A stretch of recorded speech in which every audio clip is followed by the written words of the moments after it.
नमस्कार दोस्तों, 2023 के सीबीएसई एग्जाम में क्वेश्चन पैटर्न बिल्कुल चेंज कर दिया गया है। दोस्तों 10वीं और 12वीं के एग्जाम में क्वेश्चन में बहुत सारे बदलाव किया गया है। जैसे लघुत्तरीय दीर्घोत्तरीय क्वेश्चन पूछा जाता था, जो 4 से 5 अंक का होता था, वो अब किसी सब्जेक्ट में है, अब किसी सब्जेक्ट से हटा ही दिया गया है। इतना ही नहीं, 2 या 3 4 अंक का जो भी क्वेश्चन पूछा जाता था, अब उसको कितने शब्द में देना है आंसर, उसका भी नया पैटर्न जारी कर दिया गया है। दोस्तों आइए देखते हैं कैसे बढ़ा छात्रों का मुश्किल।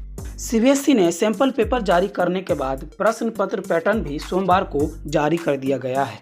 10वीं और 12वीं के 2023 की बोर्ड परीक्षा में 4 और 5 अंकों की प्रश्नों की संख्या कम रहेगी, जहां 10वीं के विज्ञान और मैथ विषय में 4 और 5 अंकों की प्रश्न नहीं पूछे जाएंगे।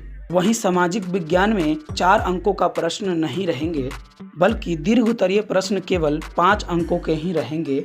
वहीं 12वीं की बात करें तो रसायन शास्त्र, बायोलॉजी और भौतिकी में 4 अंक के प्रश्न नहीं पूछे जाएंगे। बोर्ड ने इस बार प्रश्नों के पैटर्न में भी बदलाव किया है। बता दें कि वर्ष 2022 की बोर्ड परीक्षा यानी टर्म 2 आधे सिलेबस पर आधारित थी। ऐसे में प्रश्नों की संख्या भी कम थी, लेकिन इस बार चूंकि एक ही परीक्षा होनी है, तो प्रश्नों की संख्या 35 से 40 तक रहेगी। पिछले साल वस्तुनिष्ठ प्रश्नों के लिए टर्म 1 लिया गया था।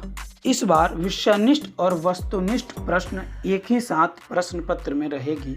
इसके साथ बोर्ड ने इस बार प्रश्न का उत्तर देने के लिए शब्द का सीमा भी बताई है। बोर्ड के अनुसार 2 अंकों के प्रश्नों का उत्तर 35 से 50 शब्दों में देना है। वहीं 3 अंकों का प्रश्न 50 से 80 शब्दों में देना है। दीर्घोत्तरीय प्रश्न का उत्तर 80 से 120 शब्द में दिया जाना है। सभी विषयों में केस स्टडी के प्रश्न रहेंगे। 10वीं के सभी विषयों में 2 से 3 केस स्टडी प्रश्न रहेंगे।